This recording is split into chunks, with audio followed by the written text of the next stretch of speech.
एक कैप्टन जिसने T20 world cup के फाइनल में डेविड मिलर और हेनरी क्लासन जैसे दानवों को डेथ ओवर्स में बॉल करके उनका काम तमाम कर दिया था, वही कैप्टन अपने ही होम ग्राउंड पर एक 21 साल के बच्चे को लास्ट ओवर दे देता है। संजू सैमसन सेंचुरी मार रहा है, स्टेडियम में सन्नाटा है और हार्दिक पांड्या, उसके पास अभी भी 2 ओवर्स बचे हैं, लेकिन वो बाउंड्री पर खड़ा देख रहा है। ये सिर्फ एक मोमेंट नहीं है, ये एक सिग्नल है और सिग्नल साफ बता रहा है सिस्टम में कुछ तो गड़बड़ है। मुंबई इंडियंस आईपीएल की सबसे successful franchise, 5 titles, Rohit Sharma की लेगेसी, एक फैन बेस जो लिटरली न्यूयॉर्क से नागपुर तक पूरी दुनिया में फैला है। और आईपीएल 2026 में क्या हाल है, 7 में से 5 मैच हार चुके हैं, पॉइंट्स टेबल में 8वें रैंक पर है। भाई 8वें नंबर पर, सीरियसली? ये वही एमआई है जिसके बारे में लोग कहते थे ये तो हर साल फाइनल में होगी। अब लोग बोल रहे हैं यार क्या ये क्वालिफाई भी करेगी? तो आखिर प्रॉब्लम क्या है? सीधा सवाल है, कहां से शुरू हुआ ये सब? जवाब भी सिंपल है, एक डिसीजन, बोर्डरूम का डिसीजन।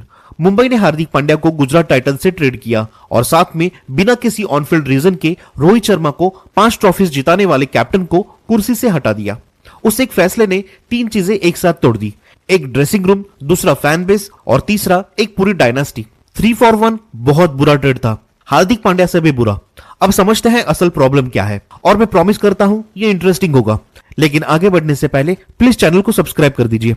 हार्दिक पांड्या की पूरी वैल्यू 2 व्हील्स पर टिकी थी, बैटिंग और बॉलिंग, दोनों में इंपैक्ट, दोनों में मैच विनिंग मोमेंट्स। लेकिन 2026 में बैटिंग में 97 रन्स और एवरेज 19 की। स्कोर्स तो सुनो, 1, 15, 14, 40, 9, 18। भाई ये बैटिंग स्कोर कार्ड है या किसी के चाय के टपरी का बिल? और बॉलिंग में इकोनॉमी 12.66, मतलब हर ओवर में 12 से ज्यादा रन्स। सीएसके के खिलाफ तो 2 ओवर्स में 38 रन्स दे दिए, सीधा एटीएम बन गए थे संजू सैमसन के लिए। और ये सिर्फ इस सीजन की बात नहीं है, 2024 में इनकी बैटिंग एवरेज थी 18, 2025 में 24 और 2026 में 19। और सबसे जबरदस्त स्टैट, 2023 के बाद से एक भी आईपीएल हाफ सेंचुरी नहीं है, 3 साल हो चुके हैं। इरफान पठान भी यही बोल रहे थे, 2023 से हार्दिक ने एक भी अर्धशतक नहीं बनाया। लेकिन नंबर्स के पीछे लीडरशिप का सवाल भी है। रविचंद्रन अश्विन ने कहा मुंबई इंडियंस ने टॉस जीता और सीएसके को पहले बैटिंग दी, वही सीएसके जो इस टूर्नामेंट में पहले बैटिंग करते हुए जीती आई है। क्रिस श्रीकांत ने तो सीधा डब्बा कैप्टनसी बोल दिया और ऑनेस्टली हार्श है लेकिन सच भी है। इरफान पठान ने यह भी कहा कैप्टन को खुद रिस्पॉन्सिबिलिटी लेनी चाहिए थी, तो हार्दिक लास्ट ओवर में बॉल करने क्यों नहीं आए? क्योंकि जो कैप्टन प्रेशर में खुद पीछे हटता है और यंगस्टर्स को आगे धकेलता है, वो धीरे धीरे ड्रेसिंग रूम का ट्रस्ट खो देता है। अब कुछ लोग बोलेंगे यार हार्दिक को डिफेंड भी करो, उन्होंने गुजरात में टाइटल जीता है, फाइनल खेला है, वो लीडर है। और ये बात बिल्कुल गलत भी नहीं है, गुजरात में हार्दिक जेन्युइनली इंप्रेसिव थे। लेकिन एक इंटरेस्टिंग एंगल है जो बहुत कम लोग डिस्कस करते हैं। गुजरात में कोच आशीष नेहरा बाउंड्री लाइन पर खड़े रहते थे, पूरी इनिंग्स मैनेज करते थे, हर ओवर के बाद ये करो वो मत करो, रियल टाइम गाइडेंस। हार्दिक वहां एक ब्रिलियंट एग्जीक्यूटर थे, लेकिन एक इक्वली ब्रिलियंट ब्रेन के बैकअप के साथ। मुंबई में महिला जयवर्धने है, लेजेंड है नो डाउट, लेकिन उनका स्टाइल एनालिटिकल और हैंड्स ऑफ है।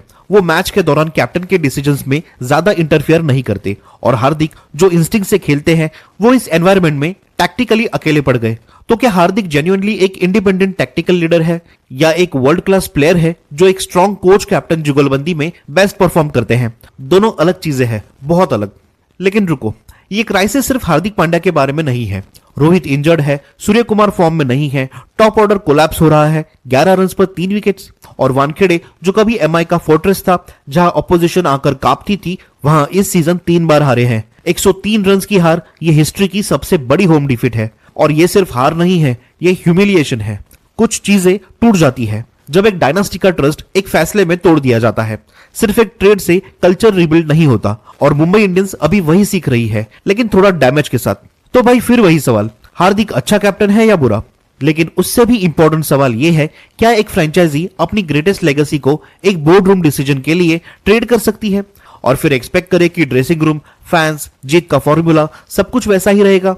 मुंबई इंडियंस ने रोहित शर्मा को इसलिए नहीं हटाया क्योंकि वो फेल हो रहे थे, उन्होंने हटाया क्योंकि उन्हें फ्यूचर पर एक बड़ा बेट लगाना था, एक कैलकुलेटेड गैम्बल। वो बेट अभी तक जीत में कन्वर्ट नहीं हुआ है क्योंकि 3 साल हो गए, एमआई ने एक भी फाइनल नहीं खेला।